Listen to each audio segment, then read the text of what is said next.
International Surfing Day is celebrated in June. Growing up in La Jolla, California, there is a very famous and much loved beach called Windy City, and on it is a structure called the Shack, a simple shelter that was built of eucalyptus tree trunks for posts and Canary Island palm fronds for thatching. It is actually on the bluffs of Windy City Beach. It was initially constructed in 1946 by surfers who wanted a place to rest their boards and to be a sun shelter for their children.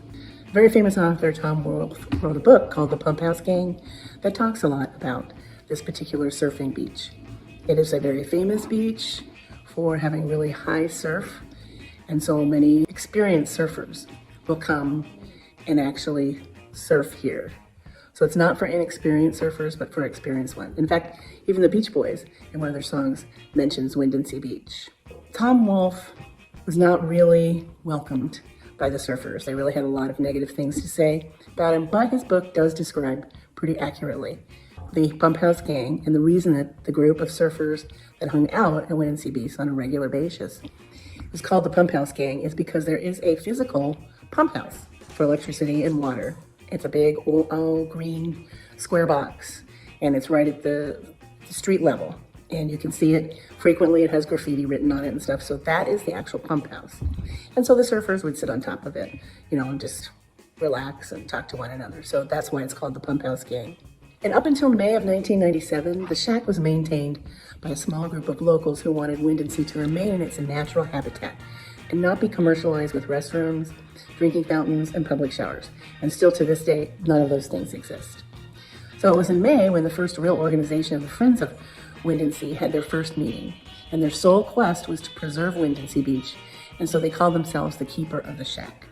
So one of their first milestones was to make the Shack a San Diego historical landmark, which happened on June 15th, 1998, and there's a formal plaque that is there designating it as a historical landmark.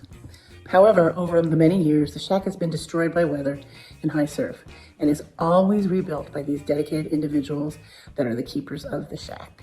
In fact, right now, it's being rebuilt. Also, it is the site for a traditional Hawaiian tribute to the life and legacy of people who passed away, and that's called a paddle out. And it's one of surfing's most hallowed and beautiful rituals, and a custom in La Jolla, usually held at the Shack. And some have drawn hundreds of people and received national attention. And I've even had some friends from high school who've passed away and had paddle outs there. So if you're ever in La Jolla, be sure and go down and visit Windy City Beach. Just be advised, it's not a very big beach, and it is primarily a surfing beach, even though there is some sand area where you can lie down and you can swim a little bit, but it tends to be a rougher surf. But it's a beautiful location. So I would really advise people to take a time and find Windy City just off of La Jolla Boulevard and Nautilus Street. There you'll have it, right at the bottom of the hill, Windy City Beach, and you can't miss the Shack.